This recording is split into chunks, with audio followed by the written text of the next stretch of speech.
My father handed my 8-year-old girl a paper naming her the least attractive grandchild. I tore it up, shouted at him, and shared a reality about my daughter that stunned the room. Then my 87-year-old grandfather stepped in and did the unexpected, making my father deeply regret his actions. Hey everyone, Christmas Day should be cozy. It should carry the scent of spiced cookies, fir trees, and fresh coffee. It should be filled with the noise of happy voices, wrapping paper being torn, and kids delighted by surprises they never thought to wish for. It should feel like a shelter. That morning didn't. I was standing in my parents' house, holding a drink I hadn't sipped, watching my little girl sit on the floor. Her hair was untidy from just waking up, her face flushed with happy anticipation. She had on the crimson sweater she'd chosen herself weeks before, convinced it was fortunate. She kept looking toward my dad. Waiting. My father always enjoyed having everyone's eyes on him. The holiday gave him a reason. He made a show of clearing his throat, tapped a spoon on his cup, and grinned the way someone does when they feel especially witty. I have one final present, he declared. The room grew still. My daughter straightened up. For my granddaughter, he said, reaching below the table. A knot formed in my stomach. He lifted a sheet of paper, stiff, shiny, covered in plastic. He presented it like a prize. A small recognition, he added with a laugh. A few people chuckled nervously. I didn't. He passed it to my daughter. She accepted it gently, as if it could shatter. She looked down, and her smile faded. The phrase was written in heavy print, edged with fake gold stars. Least pretty granddaughter. For a second, everything paused. My child didn't weep. That hurt the most. She just gazed at it, eyes blinking, as if her mind couldn't fit those words into the world she knew. Someone chuckled. Another voice said, "Oh, lighten up. It's only a prank." My father sat back, pleased. "Build strength," he remarked. I felt a burn climb from my core to my voice. "Daddy," my daughter murmured, so softly I almost missed it. Was I bad? That was all. I rose so quickly my chair screeched on the floor. I reached her in a few strides, took the paper from her, and ripped it down the middle. Then again, and again. The sound of the plastic tearing was harsh and wrong. I dropped the scraps on the table. "Leave," I yelled at my father. The room broke into chaos. My mother inhaled sharply. "How dare you talk to him that way? You embarrassed my child," I shouted. "On Christmas." For a laugh. He rolled his eyes. "She ought to toughen up." I turned back to my daughter, crouched before her, and held her face. "You are lovely," I said, loud enough for all to hear. "You are good, you are bright, and nothing he says decides your value. Not ever." Then her eyes welled up, not from embarrassment, but from release. Behind me, my father stood. "You're blowing this out of proportion," he snapped. "Children should know their role." That sentence woke something old and fierce inside me. "You don't have a role in her life now," I told him. "Not if this is how you act." The room hushed. Then a voice came from the corner. My grandpa, 87, had been observing everything without a word. "Sit down," he told my father. My father snorted. "Mind your business." My grandfather stood up slowly, using his cane. "I won't," he stated evenly. "Not this time." Everyone stilled. He moved toward my daughter, lowered himself with clear effort, and met her gaze. "Do you know what makes you important?" he asked her kindly. She shook her head. "Because you are strong," he said. "And because you make me think of someone who meant a great deal." My father went rigid. I felt my pulse quicken. My grandpa glanced at me.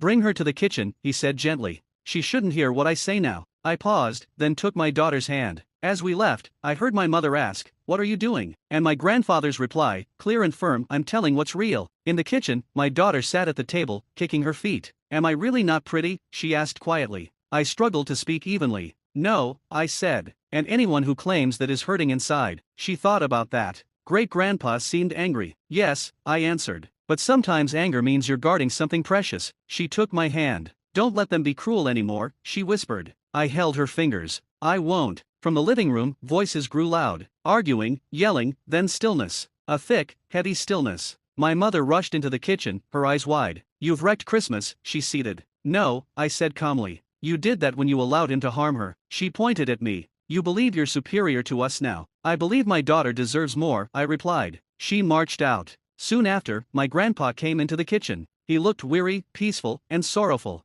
"It's finished," he said. "What's finished?" I asked. He looked at my daughter, then back at me. "Things that needed saying years ago," he answered. My heart raced. I understood then that whatever he had shared would shift everything, and it already had. I believed the hardest part was over that morning, but what my grandfather shared next would reshape our family in ways we never saw coming. Returning to the living room, the atmosphere was different. Quieter, not peaceful, more like the wind had been knocked out of the space. My father sat stiffly on the sofa, his jaw locked tight. My mother stood by the fireplace, arms folded, staring at the ground as if hoping to vanish. No one spoke when we walked in. My grandfather remained standing. He hardly ever stood for long now. That alone showed me how grave this was. "I'll say this once," he began, his tone soft but solid. "And after today, I'm done hiding falsehoods." My father smirked. You're overplaying this. My grandfather turned to him slowly. You labeled your granddaughter least pretty on Christmas. After all that's happened, that erased the smile from my father's face. You think this is about a silly remark, my grandpa went on. This is about a habit. My stomach turned. He faced the others, my aunts, uncles, cousins, people who had watched my daughter's expression fall and stayed silent. You all witnessed it, he said. And you stayed quiet, just like you did years ago. My mother finally lifted her head. Years ago when? My grandfather let out a slow breath, as if he'd been holding it for half a century. Years ago, when you decided some kids mattered more than others. The room froze. I heard my own heartbeat.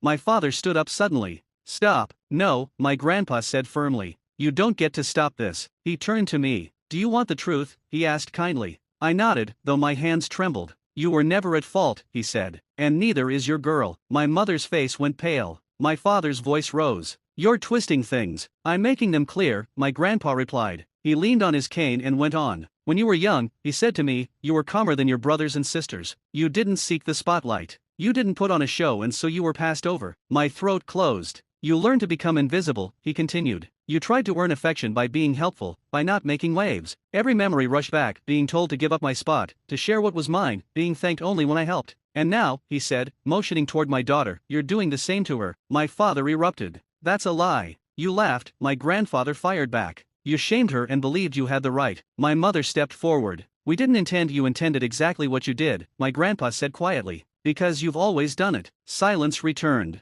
This time it felt permanent. My daughter squeezed my hand. Daddy, she whispered, can we leave? Yes, I said immediately. But my grandfather stopped me. Wait, he said. There's one more piece. He reached into his coat and took out an envelope. My father's eyes widened. No, he said. You can't. I already have, my grandfather responded. He passed the envelope to me. Inside was a copy of his revised will. My name was listed. So was my daughter's. My father's was not. Neither was my mother's. I updated it this morning, my grandpa said. Because what we leave behind isn't about blood, it's about how we act. My mother gasped. You're penalizing us. No, he said. I'm shielding her. He looked at my daughter and gave a gentle smile. You deserve more, he told her. She smiled back. That was what finally cracked my father. You're splitting this family apart, he yelled. My grandfather shook his head. No, he said. You did that long ago. I just stopped acting like it was acceptable. We left not long after. I didn't fight. I didn't raise my voice.